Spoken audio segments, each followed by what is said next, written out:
आप सभी को नमस्कार। प्यारे बच्चों, इस समय हम लोग पवन दूतिका के अभ्यास प्रश्नों को पढ़ रहे हैं। इसके पहले के वीडियो में हम लोग अभ्यास के प्रश्न का एक भाग का हल हम लोग पढ़ चुके हैं, यानी क से लेकर के अंग तक के।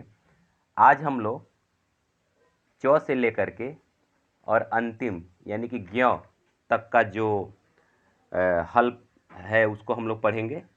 जो एक पद्यखंड दिया गया है, उसके नीचे जो प्रश्नोत्तर दिया गया है, उसका हल बहुत ही सरल ढंग से हम लोग पढ़ेंगे।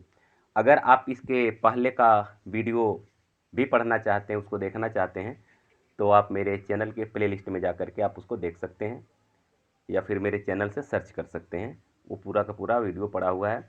पवन दूतिका का पूरा व्याख्या भी, मतलब जो कविता है, कविता का व्याख्या भी पड़ा हुआ है, और अभ्यास प्रश्न का पहला खंड भी वहाँ है।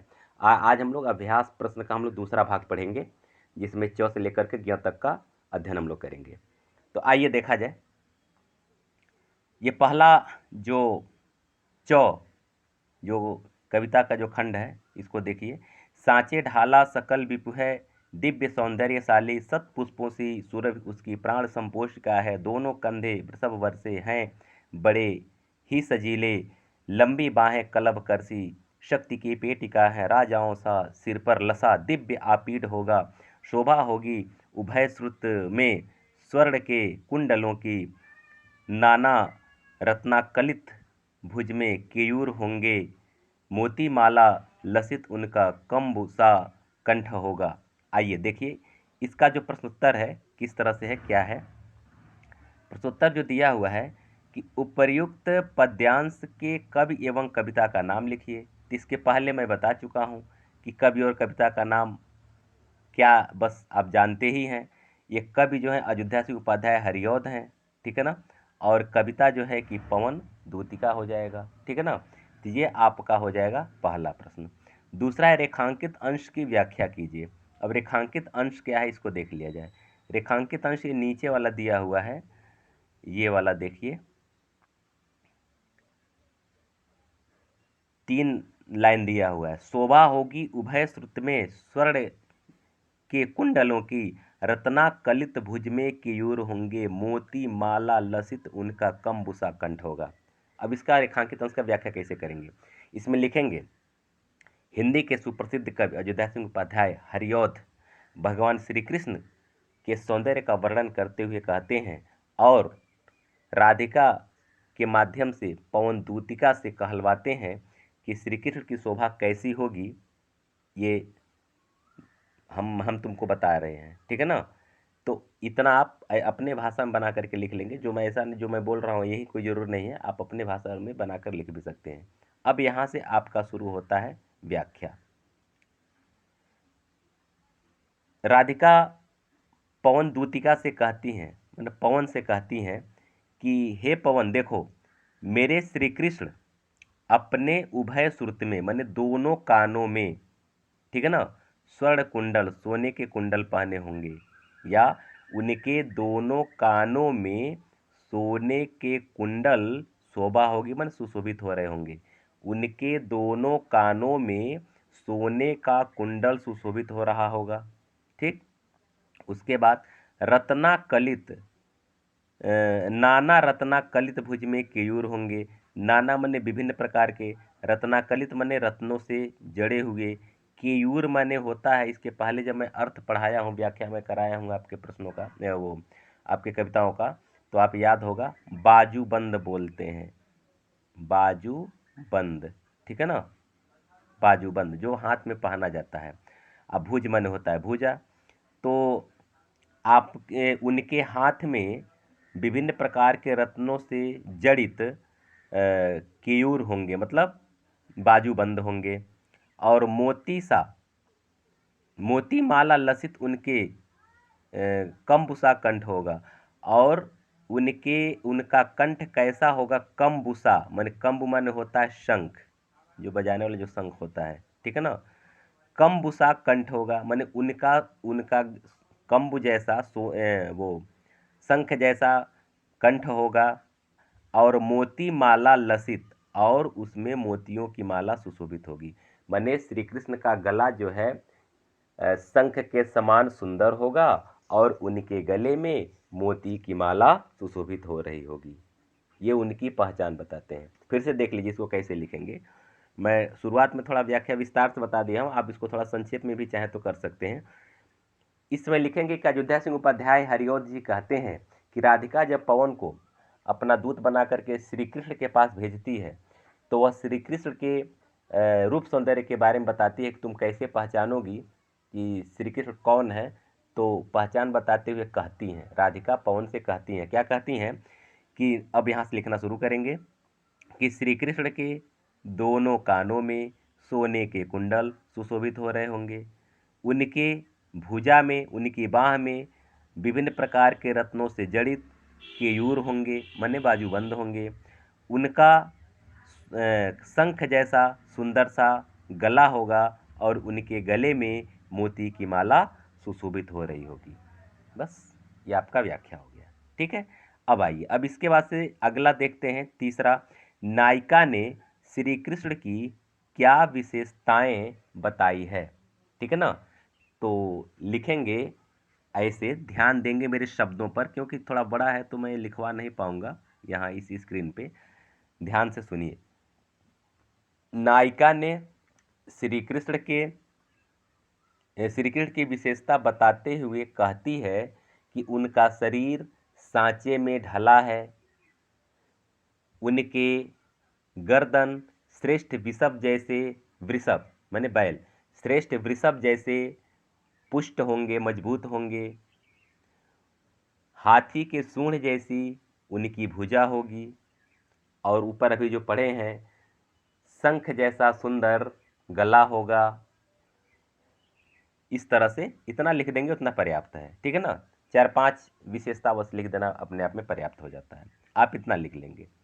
चौथा देख लीजिए, प्रस्तुत पद्यावतरण में नायिका ने किसे प्राण पोषिका बताया है। किसे प्राण पोषिका बताया, बस एक ही शब्द में इसका उत्तर आपको मिल जाएगा, पूरा कंप्लीट हो जाएगा। प्राण पोषिका माने प्राण को पोषित करने वाले, प्राण को पोषित करने वाले, प्राण को एक तरह से यूँ कहिए जीवन देने वाले, आनंद प्रदान करने वाले, कई अर्थ इसका लिया जा सकता है। तो किसको कही है, श्री कृष्ण को कही है। ठीक है ना, तो सीधे सीधे इसका उत्तर इसी तरह से लिख देंगे, प्रस्तुत पद्यावतरण में नायिका ने श्री कृष्ण को प्राण पोषिका के समान बताया है। बस इसका उत्तर हो जाएगा। पांचवा देख लीजिए, प्रस्तुत कविता में किस छंद का उल्लेख किया गया है। इस कविता में मंदाक्रांता छंद का उल्लेख किया गया है। लिखेंगे कि प्रस्तुत कविता में मंदाक्रांता छंद का उल्लेख किया गया है। ठीक, आइए छठवां हम लोग देखते हैं। 6, नीले फूले कमल दल सी गात की श्यामलता है, पीला प्यारा वसन कट में पहनते हैं फबीला, छूटी काली अलक मुख की कांति को है बढ़ाती, सद्वस्त्रों में नवल तन की फूटती सी प्रभा है, सांचे ढाला सकल विपु है दिव्य सौंदर्यशाली, सत्पुष्पों सी सुरभि उनकी प्राण पोषिका है, दोनों कंधे वृषभ वर से श्रेष्ठ हैं, बड़े ही सजीले, लंबी बाहें कलभ करसी शक्ति की पेटिका है। अब इसका देखिए अभ्यास प्रश्न। अभ्यास प्रश्न क्या है, राधा पवन से कृष्ण को पहचानने की क्या उपाय बताती हैं। ठीक है ना, राधा पवन से कृष्ण को पहचानने की क्या उपाय बताती हैं, तो वही उसका उत्तर हो जाएगा कि जो ऊपर देख लीजिए यहाँ से, कि श्री कृष्ण का शरीर जो है कैसे होगा, नीले कमल के समान होगा। ठीक है ना, वह अपने शरीर पर पीला वस्त्र, पीला प्यारा वसन माने पीला वस्त्र पहने होंगे। ठीक है, अच्छा, उनके मुख पर बाल की लटें लटकती हुई मिलेंगी, जो उनके मुख को सुंदर बनाती हैं, उनके मुख को कांतिमय बनाती हैं, और उनके सद्वस्त्रों से शरीर से एक आभा फूट रही होगी। उनका भुजा जो है हाथी के सूंड के जैसा लंबा और शक्तिशाली होगा। बस ऐसे लिख देंगे, क्योंकि इसके प्रश्न में ही उसका इस प्रश्न का उत्तर जो इसी में छिपा हुआ, देखिए, नीले फूले कमल दल सी, पीला प्यारा वस्त्र। बस इसी का अर्थ आप लिख लेंगे ना, तो ये हो जाएगा कि कैसे जो है कि वो राधा पवन से बताती है कि क्या क्या पहनते हैं, क्या क्या उनका रंग रूप है, और कैसे जो है कि वो लगते हैं जैसे तुम पहचान सकती हो। तो इसको ऐसे लिख लेंगे, ठीक है ना। कुछ अपने भी प्रयास करेंगे तो आपके अंदर एक मौलिकता आएगी कि कैसे, मतलब बैसाखी लेकर के मैं नहीं चाह रहा हूँ कि मैं आपको चलवाऊँ, मैं इसे बोल कर लिखवा भी सकता हूँ, चाहे स्क्रिप्ट में एक एक शब्द लिख भी सकता हूँ, लेकिन कोई ज़रूरी नहीं है। आप 12th में चले गए हैं, तो बस मेरा एक थोड़ा सा एक आपको हिंट चाहिए कैसे लिखा जाएगा, और आप उसको लिख सकते हैं। मुझे पूरा विश्वास है कि आप उतना खूब बढ़िया से लिख सकते हैं। ठीक है, चलिए आगे बढ़ते हैं। अलक तथा सकल शब्द का अर्थ लिखिए। अब अलक, अलक माने क्या होता है? अलक माने बाल होता है, बाल की लट माने छोटे छोटे बाल जो लटके रहते हैं, ठीक है ना। तो अलक माने बाल की लट कह सकते हैं। आ, उसके बाद शकल माने होता है संपूर्ण, ठीक है ना, सकल माने संपूर्ण, बस इसका हो जाएगा। तीसरा देखिए, कलभ करसी में कौन सा अलंकार है? कलभ कर, तो आप देख रहे हैं जहाँ सी सम समान मन तुलनात्मक उपमा देने वाले शब्द जो होते हैं वो उपमा अलंकार होता है, आप जानते हैं। तो कलभ कर सी में उपमा अलंकार है, कलभ कर सी, यही सी जो है यह जो है कि बता रहा है कि सी माने समान, तो कलभ कर के समान माने हाथी के सूंड के समान, तो यहाँ क्या हो जाएगा? उपमा अलंकार हो जाएगा, ठीक है।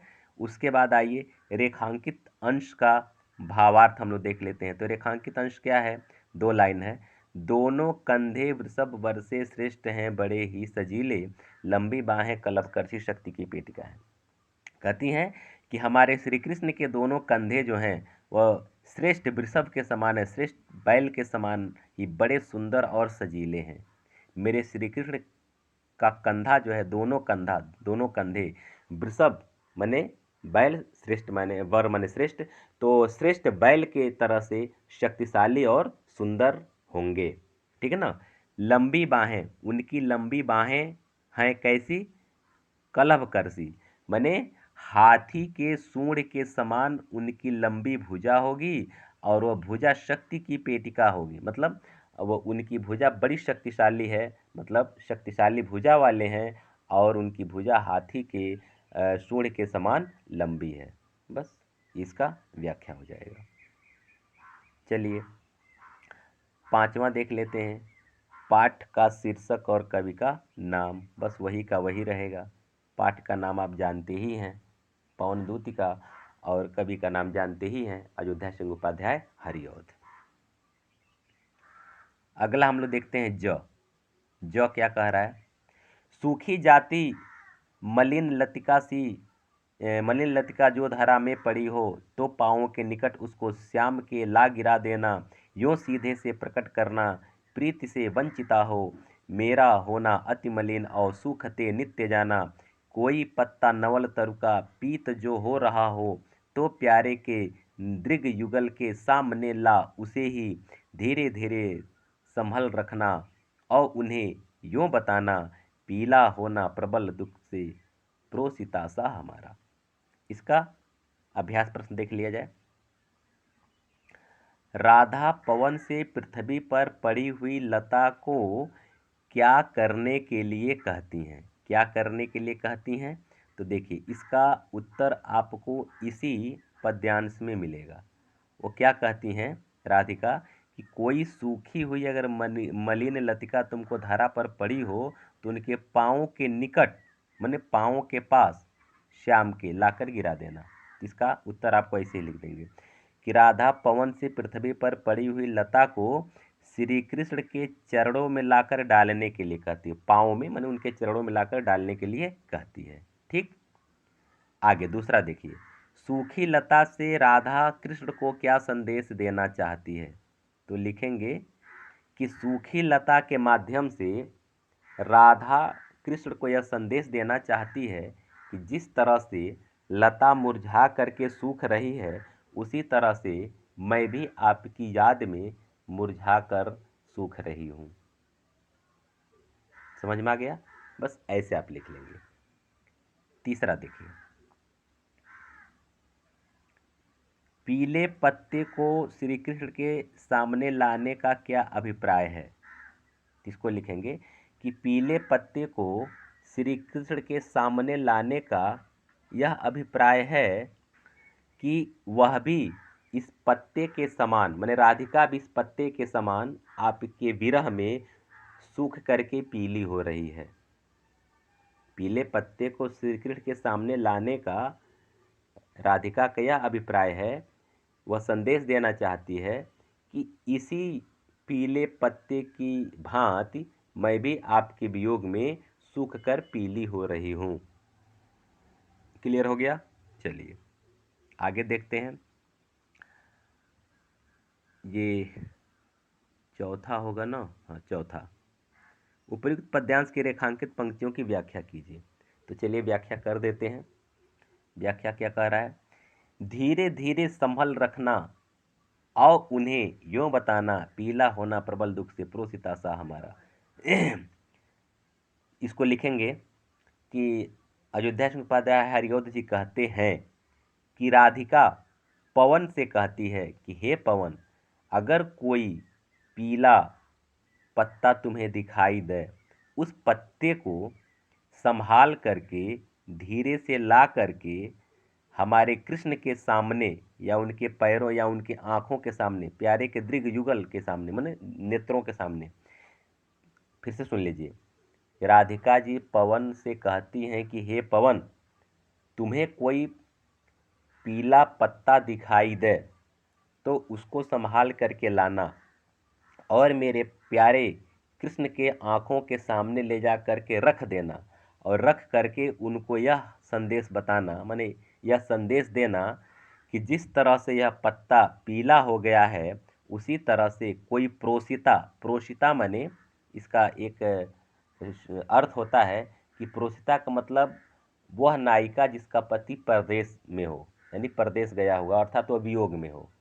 तो यहाँ वियोगिनी नायिका के बारे में वर्णन किया जा सकता है, कहा जा सकता है कि कोई वियोगिनी नायिका आपके याद में प्रबल दुख से इसी प्रकार पीली हो रही है। मैंने पीला पत्ता दिखाने का मतलब क्या हुआ, इसको मैं व्याख्या कर रहा हूँ। आप जब सिस्टमेटिक ढंग से लिखेंगे तो खूब बढ़िया से आप लिख सकते हैं, हमें पता है। इसको फिर से देख लीजिए कैसे लिखेंगे कि राधिका जी पवन से कहती हैं कि हे पवन, तुम पीले पत्ते को संभाल करके लाना और मेरे प्यारे कृष्ण की आंखों के सामने ले जा करके रख देना, जिसके माध्यम से तुम्हें यह संदेश देना है कि इसी तरह जैसे पत्ता पीला हो गया, उसी तरह से कोई प्रोषिता, कोई वियोग से पीड़ित नायिका जो है आपके प्रबल दुख में दुखी होकर के इसी प्रकार से पीली हो रही है। क्लियर हो गया ना? चलिए आगे देखते हैं। अगला है पाठ का शीर्षक तथा रचयिता का नाम। क्या बताऊं, बार बार वही ये प्रश्न हमेशा हर एक पद्य खंड में रहेगा, आप इसको जानते हैं, ठीक है ना? शीर्षक और रचयिता का नाम वही रहेगा। छठवां जो है, प्रयुक्त उद्धरण में व्यक्त रस का नाम लेकर उसका स्थायी भाव लिखिए। इसमें कौन सा रस है अब आपको ये बताना है। तो रस आप जान रहे हैं कि श्रृंगार रस है, लेकिन श्रृंगार में वियोग श्रृंगार है कि संयोग श्रृंगार है, तो यहाँ लिख देंगे वियोग श्रृंगार। रस में लिखेंगे वियोग श्रृंगार, ठीक है ना? वियोग श्रृंगार। और अस्थाई भाव पूछ रहा है, इसका अस्थाई भाव क्या होता है? तो आप जानते हैं श्रृंगार रस का अस्थाई भाव क्या होता है? रति। तो इस तरह से आपका छठवां प्रश्न हो जाएगा। आइए सातवां देख लिया जाए। सातवां क्या कह रहा है? प्रोसिता सा में कौन सा अलंकार होगा? तो जहां सा, सम, सरिस, समान, इसके पहले मैं बताया हूं, अगर वह है तो वह उपमा का बोध करा रहा है, तुलना का बोध करा रहा है, यानी उपमा अलंकार होगा। यहाँ सीधे लिख देंगे कौन अलंकार होगा? उपमा, उपमा अलंकार होगा, ठीक है ना? आठवां देखिए, आठवां, राधा सूखी और मलिन लतिका के माध्यम से पवन दूतिका के द्वारा क्या संदेश दिलाना चाहती है? ठीक है ना? राधा सूखी और मलिन लतिका के माध्यम से पवन दूतिका के द्वारा क्या संदेश दिलाना चाहती है? तो लिखेंगे कि राधा सूखी और मलिन लतिका के माध्यम से श्री कृष्ण को यह संदेश देना चाहती है कि राधिका भी आपकी याद में उसी लता के समान मलिन होकर सूख रही हैं। तो क्या संदेश देना चाह रही हैं कि राधिका भी उसी लता के समान मलिन होकर सूख रही हैं। ऐसे इसका उत्तर हो जाएगा। ठीक है ना। आइए हम लोग अगला देखते हैं। झ झ क्या कह रहा है? मेरे प्यारे नवद जल से कंज से नेत्र वाले, जाके आए न मधुवन से और न भेजा संदेशा। मैं रो रो के प्रिय विरह में बावली हो रही हूँ। जाके मेरी सब दुख कथा श्याम को तू सुना दे। देखिए इसका रेखांकित अंश कैसे कैसे है और क्या है, इसका प्रश्न देख लिया जाए। पहला प्रश्न है कि राधा किसके द्वारा कृष्ण को संदेश भिजवाती हैं। किसके द्वारा कृष्ण को संदेश भिजवाती हैं? तो आप इसके पहले बार बार पढ़ रहे हैं, व्याख्या में पढ़ रहे हैं कि दूत बनकर कौन आ रहा है? पवन। ठीक है ना। तो लिखेंगे राधिका पवन के द्वारा कृष्ण को, किसके जगह पर लिख देंगे? पवन। किसके जगह पर लिख देंगे? पवन। पवन के द्वारा कृष्ण को संदेश भिजवाती हैं। दूसरा देखिए, कृष्ण का सौंदर्य कैसा है उल्लेख कीजिए। तो कृष्ण का सौंदर्य अगर केवल इसके माध्यम से लिखेंगे जो इस छंद में है, तब जितना है उतना ही लिखे, नहीं तो उस तरह बहुत ज़्यादा हर एक छंदों में उनके सौंदर्य का वर्णन किया गया है। तो अगर यहाँ से लिखेंगे तो लिखेंगे, उत्तर लिखेंगे कैसे कि श्री कृष्ण के नेत्र जो है कमल के समान सुंदर हैं, कमल के पंखुड़ियों के समान सुंदर हैं। उनका शरीर नव जलद माने नए बादल के समान श्यामल है। ठीक है ना। बस इतना दो ही है यहाँ, तो यहाँ इतना ही लिख सकते हैं, नहीं तो उससे और भी उनका शरीर नील कमल के समान सुंदर है। उनकी भुजा हाथी के सूंड के जैसी लंबी और शक्तिशाली है। उनके कंधे जो हैं, दोनों कंधे वृषभ, श्रेष्ठ वृषभ के समान हृष्ट पुष्ट मजबूत और शक्तिशाली हैं। ऐसे कुछ आप अपने तरफ से जोड़कर लिख सकते हैं, कहीं कोई दिक्कत नहीं है। ठीक है ना। तो इसको आप लिख सकते हैं, मुझे ऐसा नहीं कि ये कोई बहुत जटिल आप उसको नहीं लिख पाएंगे। आइए देखिए हम तीसरा देख लेते हैं। रेखांकित अंश की व्याख्या कीजिए। तो रेखांकित अंश 2 लाइन है। मेरे प्यारे नौ जलद से कंज से नेत्र होंगे, जाके न आए मधुबन से और न भेजा संदेशा। तो राधिका जी कहती हैं कि मेरे प्यारे कृष्ण नौ जलद माने नए बादल के समान, उनका शरीर जो है कि मेरे प्यारे कृष्ण का शरीर नए बादल के समान श्यामल है, और उनका नेत्र जो है कमल के पंखुड़ी के जैसा है। वह जब मधुबन से गए तो न मधुबन आए और न ही कोई संदेशा भेजा। ये इसका व्याख्या हो जाएगा। फिर से देख लीजिए कि राधिका पवन से कहती हैं कि हे पवन, तू जा कर के मेरे प्यारे कृष्ण से कह देना कि, पहले उनके सौंदर्य के बारे में बताती हैं कि मेरे प्यारे कृष्ण जो है वह नए बादल के समान श्यामल हैं। उनका नेत्र जो है कमल के समान, कमल के पंखुड़ी के समान सुंदर है। और तुम बता देना कि जब वो यहाँ से गए, मधुबन से जब गए, तो दोबारा मधुबन में लौट करके नहीं आए और न ही कोई संदेशा भेजे। ठीक। आइए हम लोग चौथा देखते हैं। चौथा क्या कह रहा है? राधा की मनोदशा का वर्णन कीजिए। तो राधा की मनोदशा का वर्णन क्या करना है, बस उसको लिख देंगे कि राधा, अब देखिए इसका उत्तर इसी लाइन में मिलेगा। देखिए, मैं रो रो करके प्रिय विरह में बावली हो रही हूँ, जाके मेरा सब दुख कथा शाम को तू सुना देना। बस यही है। तो उसको अपने भाषा में लिख देंगे कि राधा श्री कृष्ण के वियोग में, विरह के वियोग में रो रो करके बावली हो रही हैं, और वह पवन से कहती है कि हे पवन, मेरे दुख की सारी कथा मेरे श्याम को तू जा करके सुना देना। बस ये आपका हो जाएगा चौथे का उत्तर। पांचवा क्या कह रहा है? पांचवा कह रहा है कि उपर्युक्त पद्यांश का शीर्षक और कवि का नाम लिखिए। तो वही ये शीर्षक आप जानते हैं, कवि का नाम जानते हैं। चलिए आगे हम लोग देखते हैं। यह देखिए, जाते जाते अगर पथ में क्लांत कोई दिखावे, तो जाके सन्निकट उसकी क्लांतियों को मिटाना। धीरे धीरे परस करके गात उत्ताप खोना, सदगंधों से श्रमित जन को हर्षितों सा बनाना। अब यहाँ प्रश्न देखिए, राधा पवन को क्लांत व्यक्ति के संबंध में क्या बताती हैं? पहला प्रश्न, राधा पवन को क्लांत व्यक्ति के संबंध में क्या बताती हैं? तो उत्तर लिखेंगे, राधा पवन को क्लांत व्यक्ति के संबंध में बताती हैं कि अगर कोई थका हुआ व्यक्ति तुम्हें दिखाई दे, ध्यान से सुनिएगा, वाक्य थोड़ा लंबा इसलिए मैं लिख नहीं रहा हूँ। क्या बताती हैं? राधा पवन को क्लांत व्यक्ति के संबंध में समझाते हुए कहती हैं या बताती हैं कि हे पवन, जब कोई क्लांत व्यक्ति यानी थका हुआ व्यक्ति तुम्हें रास्ते में दिखाई दे तो तुम उसके पास जा कर के अपने कोमल स्पर्श के द्वारा उसके थकान को मिटा देना। ऐसे आप लिखेंगे, ठीक। दूसरा देखिए, राधा ने पवन को पथिक महिला के साथ कैसा व्यवहार करने का निर्देश दिया है?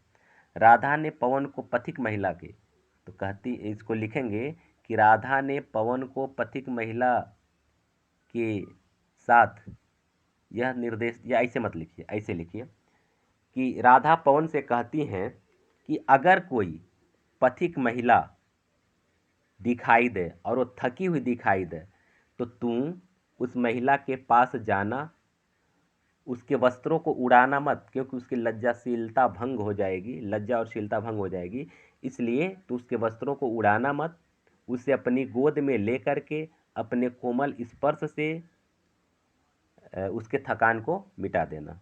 इसको फिर से देख लीजिए, राधिका पवन से समझाते हुए कहती है कि हे पवन, अगर कोई लज्जाशील महिला, कोई पथिक तुम्हें रास्ते में दिखाई दे तो उसके वस्त्रों को उड़ाना मत, उसके शील को भंग मत करना, ठीक है ना, और उसको अपनी गोद में लेकर अपने कोमल स्पर्श के द्वारा उसके थकान को मिटा देना। ये इतना लिखेंगे दूसरे प्रश्न के उत्तर में। तीसरा क्या है, कमल मुख में कौन सा अलंकार है? कमल मुख, तो कमल, इसमें कोई साम्य जैसा कोई शब्द नहीं है जो मतलब समानता प्रकट करे, तो सीधे कमल रूपी मुख, अर्थात यहाँ हो जाएगा रूपक अलंकार। क्या हो जाएगा? रूपक अलंकार, ठीक है। रेखांकित अंश का भाव स्पष्ट कीजिए, तो रेखांकित अंश का भाव स्पष्ट करना है तो रेखांकित अंश देख लिया जाए क्या है। रेखांकित अंश तो इसमें लग रहा है दिया ही नहीं है, क्योंकि देख लिया जाए क्या गड़बड़ है इसमें। इसमें तो रेखांकित अंश दिया ही नहीं है, तो व्याख्या किसका करवाया जाए, समस्या इस बात का है। चलिए, मैं दोनों लाइन का अर्थ आपको बता देना चाहता हूं। अगर कहीं रेखांकित अंश इसमें, चूंकि ये मिसप्रिंट है इसीलिए ऐसा हुआ है, तो कोई ना कोई एक या दो लाइन होना चाहिए था रेखांकित, रेखांकित नहीं है। तो चलिए, इसका जो है मैं आपको बता दे रहा हूं अर्थ दोनों का। जाते जाते अगर पथ में क्लांत कोई दिखावे, राधिका जी पवन से कहती हैं कि हे पवन, जब तुम मेरा संदेश लेकर के जाओगी तो रास्ते में, पथ में, रास्ते में, अगर क्लांत मन होता है थका हुआ, रास्ते में कोई थका हुआ व्यक्ति दिखाई दे तो क्या करना, जाके सन्निकट, तो उसके पास जा कर के क्लांतियों को, उसके क्लांति माने थकान, उसके थकान को क्या करना, मिटा देना। कहती है कि हे पवन, जब तुम रास्ते में जाओगी तो रास्ते में जाते समय अगर कोई श्रांत मतलब थका हुआ व्यक्ति कोई तुमको दिखाई दे तो तुम उसके पास जाना और उसके थकावट को, उसके थकान को क्या करना, मिटा देना। आगे कहती हैं, धीरे धीरे परस उसके गात उत्ताप खोना, सदगंधों से श्रमित जन को हर्षित सा बनाना। तो धीरे धीरे उसको स्पर्श करके, मैंने अपने कोमल स्पर्श के द्वारा, परस मन होता है स्पर्श, ठीक है ना, छूना, स्पर्श करना, जैसे सहलाना, इसका तात्पर्य होगा कि तो तुम अपने कोमल स्पर्श से उसके उत्ताप गात को, गात मन होता है शरीर, और उत्ताप मन होता है मने व्याकुल या तप्त, मने गर्मी से तप्त, धूप से तप्त, दुख से तप्त, कुछ भी हो सकता है, ठीक है ना। तो उसके तप्त शरीर को, उसके तप्त शरीर को या उसके दुखी शरीर को अपने कोमल स्पर्श के द्वारा और सदगंधों से और अपने सुंदर सुगंधों से श्रमित जन को, जो थके हुए, श्रमित माने जो थके हुए लोग हैं, हर्षितों सा बनाना, उनको हर्षित कर देना, उनको खुश कर देना, उनको प्रसन्न कर देना। माने तुम उसके तप्त शरीर को धीरे से स्पर्श करना और अपने सुंदर सुगंधों के द्वारा उस थके हुए लोगों को हर्षित कर देना या उनको प्रसन्नचित्त बना देना। ये हो जाएगा इसका आपका रेखांकित दोनों अंश का व्याख्या। रेखांकित तो नहीं है, मैं दोनों लाइन का व्याख्या मैं आपको बता दिया। चलिए पांचवा देख लिया जाए। उपयुक्त पद्यांश के पाठ का नाम और शीर्षक, पाठ का शीर्षक और उसके कवि का नाम बताना है। तो क्लियर है, पवन द्योतिका और अयोध्या सिंह उपाध्याय हरिऔध। ठीक है, तो इस तरह से आपका ये पवन द्योतिका नामक पाठ पूरा कंप्लीट हुआ। अगर आपको ये अभ्यास का प्रश्न चाहिए, ज़रूरी है, तो आप कमेंट करके ज़रूर बताइएगा कहाँ सर हर एक पाठों का अभ्यास का प्रश्न हल करवा दीजिए। नहीं तो मैं केवल कविता का अर्थ ही बता दूंगा और अभ्यास का प्रश्न हल तब नहीं करवाऊंगा अगर आप कर सकते हैं तो। नहीं तो मेरा उद्देश्य ये है कि मतलब आपको पूरा का पूरा ये सब मैं अपलोड करूं। अब बताना आपको है कमेंट करके, जो लोग हमारा वीडियो देख रहे हैं, कि अभ्यास का प्रश्न हल करवाया जाए कि न करवाया जाए। ठीक है, अच्छा, आप सभी लोगों को अब तक हमारे इस वीडियो को देखे, हमारे साथ बने रहे और अपने भविष्य को सुंदर बनाने के लिए प्रयासरत हैं, इसके लिए आप सभी लोगों को बहुत बहुत धन्यवाद।